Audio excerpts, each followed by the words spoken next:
सबकी चिंता हरने वाले प्रभु श्री राम के आगमन के बाद भी आपके मुख पे चिंता का भाव क्यों महाराज? महाराज की चिंता अकारण नहीं है हनुमान। बाली के बल से श्री राम अनभिज्ञ हो सकते हैं, किंतु हम सब परिचित हैं। जामवंत जी उचित कह रहे हैं। बाली की शक्ति के समक्ष वानर श्रेष्ठ अधिक समय तक टिक नहीं पाएंगे। पर कदाचित आप लोग प्रभु श्री राम के बल से परिचित नहीं। सहस्त्रों राक्षसों का संहार करने वाले मेरे प्रभु श्री राम हैं वो। अपने वचन पे अडिग रहने वाले सूर्यवंशी हैं वो। उनका वचन व्यर्थ नहीं हो सकता। अच्छा जामवंत जी, आप बताइए, मेरे बल बुद्धि पे तो कोई शंका नहीं है ना आपको? महाराज, मेरा सामर्थ्य तो मेरे प्रभु के चरणों की धूल जितना भी नहीं है। मेरी शक्ति का स्रोत मेरे प्रभु श्री राम की भक्ति ही तो है, जिनकी कृपा से मैं बली हूं। उनके बल पे संदेह उचित नहीं महाराज। हनुमान, तुम्हारी शक्ति और भक्ति दोनों पर स्वयं से अधिक विश्वास है मुझे, किंतु मेरी शंका का कारण बाली का असमित बल है। वो बाली जिसके नाम से तीनों लोग थर थर कांपते हैं। सहस्त्र बाहु को पराजित करने वाला, बड़े बड़े राक्षसों का नाश करने वाला है बाली। उससे युद्ध करने वाले की आदि शक्ति हर लेता है बाली। इस प्रकार वो अपने हर शत्रु से अधिक बलशाली है।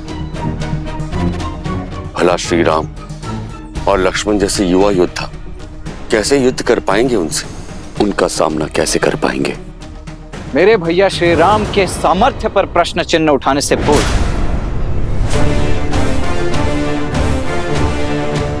एक बार भी आपने नहीं सोचा कि उसके पश्चात आप मेरा सामना कैसे करेंगे? मेरे भैया राम ने आपकी ओर तो बिना किसी लोभ के मित्रता का हाथ बढ़ाया। उन्होंने तो संदेह नहीं किया आपके बल पर। मित्रता जैसे पवित्र संबंध की नींव यदि विश्वास पर न रखी जा सके तो उसका धराशायी होना निश्चित है। यदि मेरे भैया श्री राम ने कहा है कि बाली का वध करने में वो आपकी सहायता करेंगे, तो अब तो नियति भी उनके मार्ग का कांटा नहीं बन सकती है।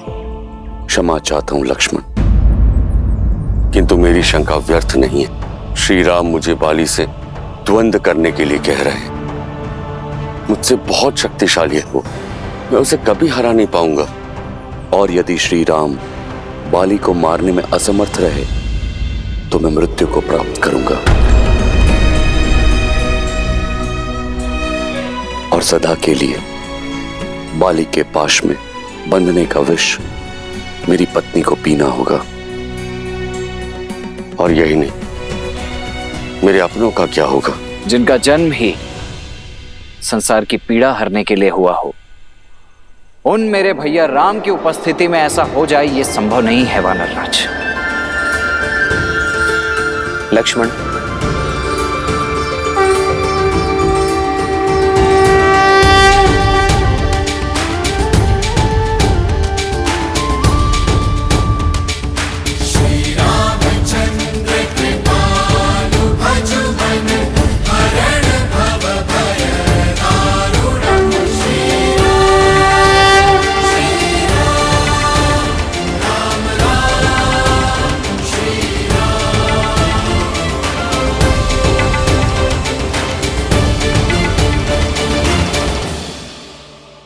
एक मित्र की शंका दूर करने का दायित्व दूसरे मित्र का होता है, और शंका धमकाकर नहीं, समझाकर दूर की जाती है।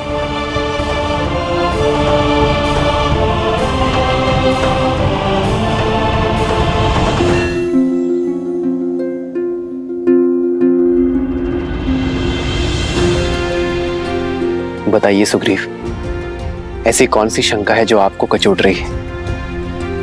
मैं आपके हर संदेह को समाप्त करने का प्रयास करूंगा।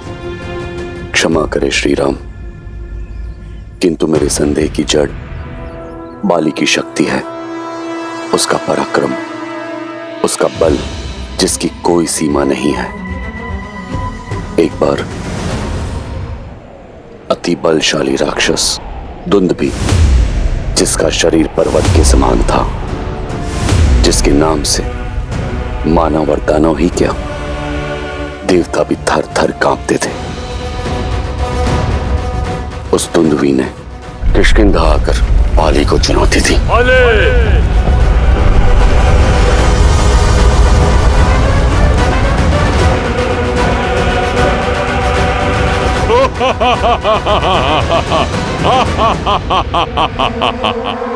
तो तू है बाली? तेरा यहाँ आना व्यर्थ हुआ। सुना था तू तो बहुत बड़ा बलशाली है, पर तुझे देख के लगता है तुझे युद्ध के लिए ललकारना ही मेरा अपमान है। आओ युद्ध करो। सत्य और मिथ्या दोनों का ही बोध हो जाएगा तुम्हें।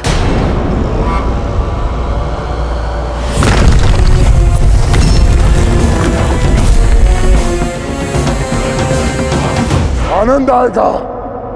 अब अपनी मृत्यु के लिए सज्ज हो जाओ बाली।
बाली के हाथों मारे गए महाकाय राक्षस दुंदुभी का कंकाल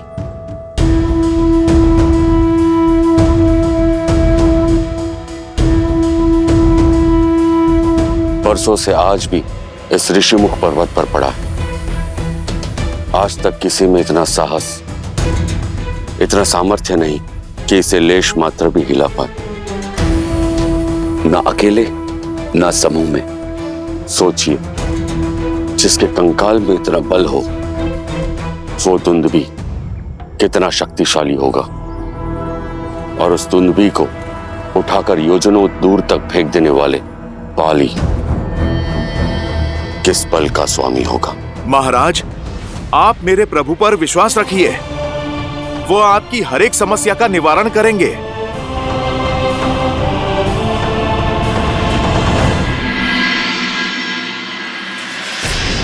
इतनी सिद्धि, इतनी शक्ति, इतना ज्ञान होने के बाद भी मेरे भाई ने इतना बड़ा धर्म किया, एक पतिव्रता पत्नी, एक पराक्रमी पुत्र, एक सुंदर राज्य होने के बाद भी किसी और की स्त्री पर कुदृष्टि डालने का अधर्म किया है मेरे भाई ने, और इस अपराध के लिए मैं क्षमा प्रार्थी हूं। जब जानते हैं तो रोका क्यों नहीं अपने भाई को? विवश हूं देवी। हठी है मेरा भाई, वो अपनी हट से नहीं हट सकता, और मैं अपने धर्म से प्रण लिया था मैंने कि अपने भाई को धर्म के मार्ग पर ले जाने का प्रयास करता रहूंगा जीवन भर। इसीलिए उनके साथ हूं और सदैव उनके साथ रहूंगा। धर्मो रक्षितः रक्षित। आप चले थे अपने भाई का हाथ पकड़कर धर्म के मार्ग पर ले जाने, पर उनका हाथ पकड़कर कहीं स्वयं अधर्म के मार्ग पे तो नहीं निकल गए? कहीं ना कहीं आपके चयन का मार्ग दूषित तो नहीं हो गया है? क्योंकि धर्म सदा न्याय के साथ खड़ा होता है, अन्याय की ओट में नहीं। आपका आपके भाई का साथ देना आपका धर्म नहीं, भय से उपजी विवशता है। अरे विवशता आपके भाई की रक्षा नहीं, उनका नाश करेगी। देवी, मेरे हृदय में केवल सत्य का वास है। मैं जानता हूं कि मेरा भाई अधर्मी है, किंतु सत्य का हृदय में नहीं, आचरण में स्थान देना चाहिए। सत्य का निर्वाहन कर्म और वचन से होना चाहिए, जैसे मेरे श्री राम करते हैं। सत्य का बोध होते हुए भी अपने भाई के अन्याय का समर्थन कर रहे हैं आप, तो आप भी मेरे दोषी हुए ना। आपने क्षमा मांगी, मैं दे दूंगी, पर क्या आपका धर्म आपको क्षमा कर पाएगा?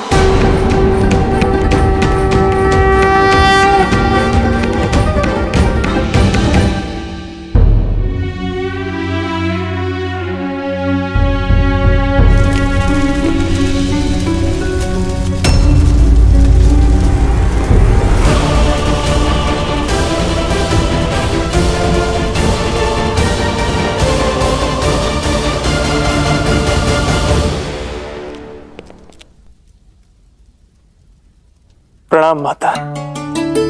मेघनाथ, इन जलते दीपकों ने तो मंदिर की शोभा और बढ़ा दी। अग्नि में बहुत शक्ति होती है पुत्र। जब अग्नि दीपक को जलाती है तो संसार में प्रकाश फैलता है, किंतु जब ही अग्नि ज्ञान को ही जला दे तो जग में केवल अंधकार फैलता है, केवल अंधकार। आपकी बातों में मुझे चिंता की परछाई दिखाई दे रही है। परछाई उस विनाश की है जो लंका को लील जाने वाली है पुत्र। सीता को पाने के मद में चूर तुम्हारे पिताश्री ने अपनी पुस्तकों, अपने ज्ञान के स्रोत को आज भस्म कर दिया है मेघनाथ। ज्ञान हर सभ्यता, हर साम्राज्य का आधार होता है, और ज्ञान का भस्म होना आने वाले अंधकार और अशुभ की चेतावनी है। माता, आप चिंता क्यों करती हैं? पिताश्री है ना, वो लंका पर कभी कोई आंच नहीं आने देंगे। सूर्य है वो, जिनके प्रकाश को कभी कोई चुनौती नहीं दे सकता। देर तक अगर सूर्य को देखते रहोगे ना पुत्र, तो कुछ और देखने के योग्य नहीं बचेंगी आपकी आंखें। अपने पितृ भक्ति में इतने अंधे ना हो जाओ कि सत्य और असत्य का भेद ना कर सको।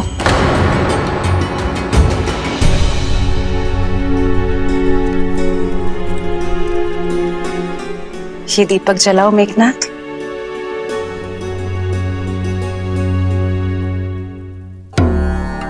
अग्नि से बाती भस्म हो जानी चाहिए, परंतु हुई नहीं। क्योंकि पहले दीपक के भीतर का तेल जलेगा माता। बाती नहीं। यही मैं तुम्हें समझाना चाहती हूँ पुत्र। अग्नि बाती पकड़ती है, पर पहले तेल जलता है। सारा तेल भस्म होने के बाद बाती राख बन जाती है। लंकेश के अहंकार और वासना की बाती ने अग्नि पकड़ ली है पुत्र, किंतु उन्हें अभी इस ताप का आभास नहीं होगा, क्योंकि पहले लंका का वैभव और उसके संसाधन जल जाएंगे, और जब उन्हें इस बात का एहसास होगा तब तक बहुत देर हो चुकी होगी पुत्र। मुझे भय है कि सीता के हरण, पहले लंका तेल की बाती और उसके पश्चात हमारा पूरा परिवार बाती की भांति जल जाएगा मेघनाथ। केवल तुम इस विनाश को रोक सकते हो मेघनाथ।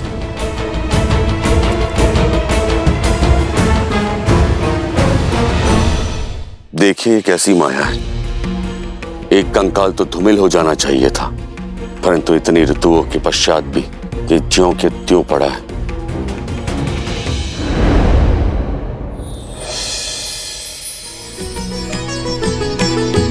हो कह सुग्रीव सुनहु रघुबीरा,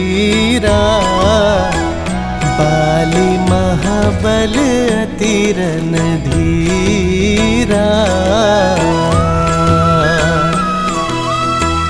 दुंदुभि थी ताल देख राए, बिनु प्रयास रघुनाथ ठाए।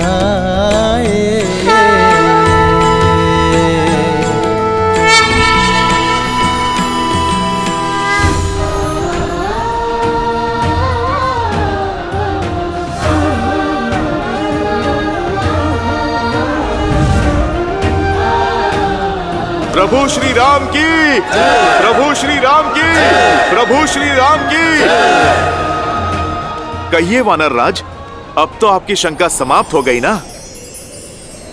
जिस कंकाल को कोई लेस मात्र भी नहीं हिला पाया, उसे मेरे प्रभु के स्पर्श मात्र से योजन दूर फेंक दिया।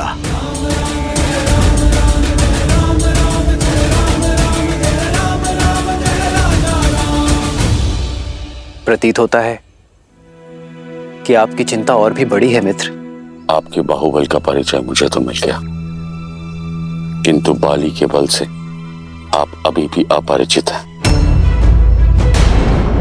धनुर्विद्या में पारंगत है वो, इतना तीव्र है वो कि युद्ध भूमि में प्रतीत होता है जैसे बाली 10 दिशाओं से एक साथ प्रहार कर रहा है।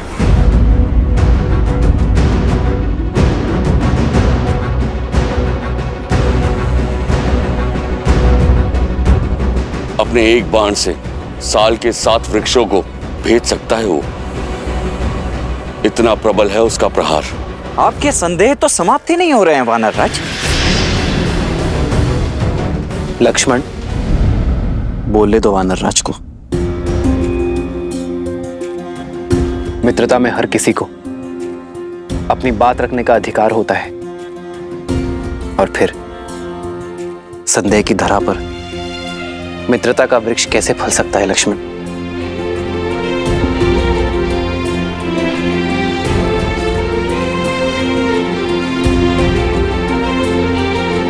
मैं आपके इस संदेह का अंत करने के लिए भी सजग हूं मित्र।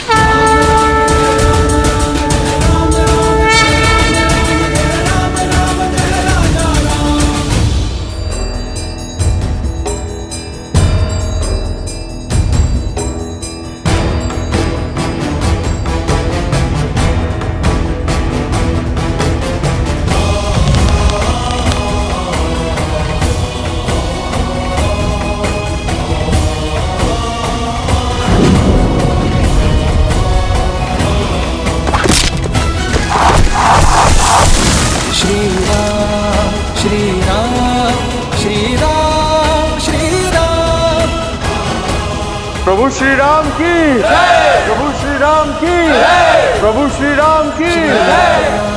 श्री राम, श्री राम, श्री दुंदुभी का कंकाल और ये वृक्ष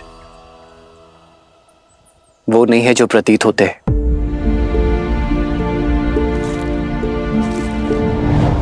ये तो बाली के प्रति आपके भीतर छिपा भय है मित्र। भय एक व्यसन, एक बुरी आदत है, और व्यसन छोटे प्रयासों से दूर नहीं होती मित्र। उसे दूर करने के लिए एक बड़े प्रहार की आवश्यकता होती है। बाली आपके मन का भय है, उसे इसी की भांति एक बड़े प्रहार से दूर करना होगा। विजय अवश्य आपकी होगी। यदि आपके मन में अब भी कोई संदेह है तो मुझे बताइए मित्र। मुझे क्षमा कर दो श्री राम। आप पे संदेह करने का मैंने महापाप किया। उठिए मित्र। ये आप क्या कर रहे हैं? जो हमारा संबंध है उसमें कोई छोटा या बड़ा नहीं होता। मुझे तो प्रसन्नता इस बात की है कि मैं आपके संदेह का अंत कर पाया। अब कल आप बाली को युद्ध की चुनौती देंगे।